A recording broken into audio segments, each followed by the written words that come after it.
የምታሳዝነው እቺ ልጅ ነገ የሆነ ነገር ብትሆን የሆነ ነገር ብትታመም በጣም ነው የሚጸጽታችሁ እውነት በጣም ነው የሚጸጽታችሁ ሃይሚታችኋል በጣም የሚገርም ነገር ነው እኔ አላምንም በጣም ብዙ ነገሮችን እያየን ነው እንግዲህ ብሩኬ በጣም እኔ ሃይሚን ማግኘት አለብኝ ሃይሚን ማነጋገር አለብኝ ለመጨረሻ ጊዜ ምናምን እያለ በጣም እየፎከረ ነበር ግን ብሩክ ያው ምንም ቢሆን ምንም ያው ወንድም ነው ለወንድም ደግሞ ክብር ያስፈልጋል ትቢት የሆነ የምታወራውራር ምንም አልተመቸኝም ወንድም ነው የፈለገ ነገር ቢናገር ዋይ ወንድም ነው አንተ ከኔ በላይ ታውቃለህ ግን ምንድነው ሃይሚን ማግኘት ፈልጋለሁ ብለ በስነ ስርዓት ወንድሟን መጠየቅ ነው እንጂ ያለብህ ግልብ ካልክማ ሃይሚ መሻትልም ለምን ወንድሟ ሲከፋ ወንድሟ ከፍ ዝቅ ሲደረግ ላትፈልግ ትችላለች ወንድሜ ይሄን ቪዲዮ ለማንኛውም ቤተሰብ ላይክ ሼር ሰብስክራይብ አድርጉ ላይክ እንድታረጉ ፈልጋለሁ ማለት ነው በደንብ አርጋችሁ ላይክ አድርጉ እና ሃይሚዬ እንግዲህ ዛሬ አልመጣችም በጣም ተናፍቀሻል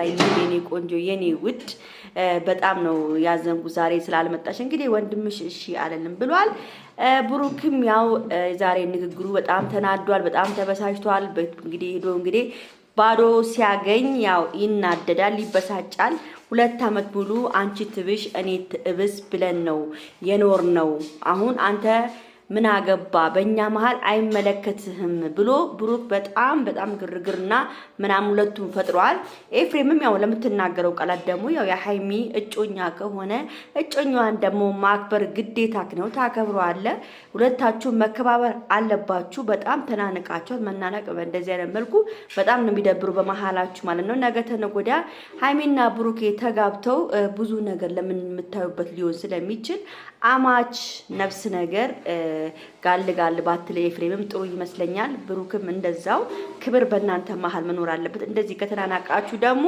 የበለጠ በብሩክና በሃይሚ መሃል ላይ በጣም ከባድ ነገር እንደሚፈጠር ነው ምነግራችሁ ማለት ነው ውዶቼ ይሄ ነገር ደግሞ ከተፈጠረ ያው አብርሽ ደግሞ ካየ ከባድ ነው ወንድሜን ከፍ ዝቅ ያደረገው እቴን እጮኛ ወይም ፍቅረኛው ሊያረጋት አይችልም ብሎ ደግሞ አብርሽም ሊመጣ ይችላል ቤተሰብ ስለዚህ ደግሞ አብርሽ መጣ ማለት ደግሞ ሀቡና መለኛው ሊመጡ ይችላሉ ማለት ነው በጣም ከባድ ነገር ነው የሚፈጠር በመሃል ማን ነው የሚጎዳው ሃይሚና ብሩኬ ናቸው የሚጎዱት ፍቅራቸው የሚያጡት ሃይሚና ብሩኬ ናቸው ስለዚህ ደግሞ ምንድነው ለዚህ መንሴው ጥሩ መሆን ያለበት ማን ነው አንድና አንድ ብሩኬ ነው ማለት ነው ብሩኬ ግዴታ የሃይሚን ወንድም ማክበር አለበት ነው ማለት አክብረ የፈለገውን ብናገር አንተ ተረጋግተ መናገር ነው ያለብህ እንግዲህ ብሩክ ያው ታውቃላችሁ አንዳንድ ጊዜ ግንፍል የሚልበት ነገር አለ ይደረዛ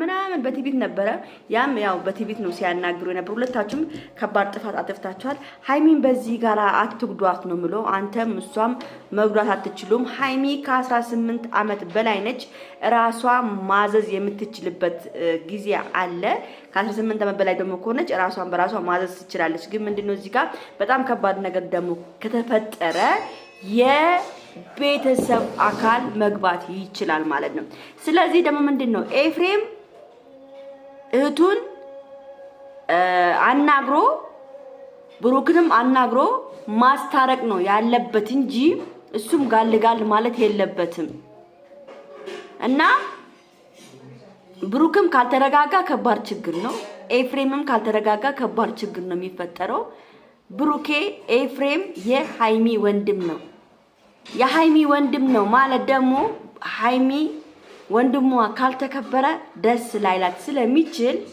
ሃይሚን ለማስደሰት ከፈለክ ከሃይሚ ጋር መታረቅ ከፈለክ ኤፍሬምን ሆነ የሃይሚን ቤተሰብ ከፍ ዝቅ ሳታደርግ በትክክል መንገድ ማናገር አለብህ ኦኬ ብሩኬ ሁለተኛ ነገር ደግሞ ኤፍሬም የሃይሚ እህት ነህ እህት የምትወደውን ሰው ደግሞ ግዴታ ማክበር አለብህ አይመለከትህም እኔ ከ18 አመት በላይ ነኝ ማለት ትችላለች ግን ላንተ ክብር ስላላት እህትም ስለሆነች ታከብራለች ላካንተ ቃል ላታልፍ ትችላለች ግን ትከፋለች ብሩክ ሲነካ ሃይሚ ደስ ይላል እንዳይመስል ኤፍሬም ለሁለታችሁ ነው የምናገረው ሃይሚን በመሃል አታሰቃዩት ሃይሚ በመሃል እየተሰቃየች ነው ያለችው በእናንተ መሃል ሃይሚ ባሁን ሰት ምን እየሆነች እንደሆነ የምታውቁት ነገር አለ አንደኛ እዚህ ጋር ፍቅረኛዋ ነው፣ ሁለተኛ እዚህ ጋር ወንድሟ ነው። ገብቷቸዋል። ሁለቱ አንድ ላይ ሲጣሉ እሷ ነች መሃል ላይ የምትጨነቀው፣ እሷ ነች ውስጧ የሚጎዳው፣ እሷ ነች ውስጧ የሚያለቅሰው። ስለዚህ ምንድነው እናንተ ተስማምታችሁ የራሳችሁን ጉዳይ መፍታት ነው ያለባችሁ።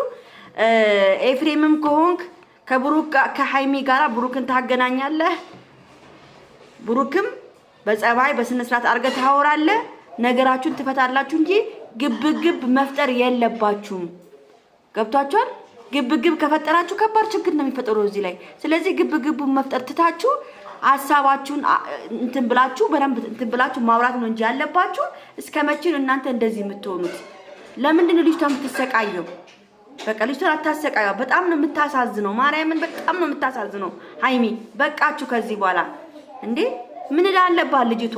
እዚህ ጋር ወንድም፣ እዚህ ጋር ፍቅረኛ የምትወደው ሰው፣ ከዛሳ እቺ ልጅ በመሃል ስቃውን ታያለች። ኧረ ተው እግዚአብሔርን ፍሩ። እውነት በጣም ነው የምታሳዝነው እቺ ልጅ። እቺ ልጅ ነገ የሆነ ነገር ብትሆን የሆነ ነገር ብትታመም በጣም ነው የሚጸጽታችሁ። እውነት በጣም ነው የሚጸጽታችሁ።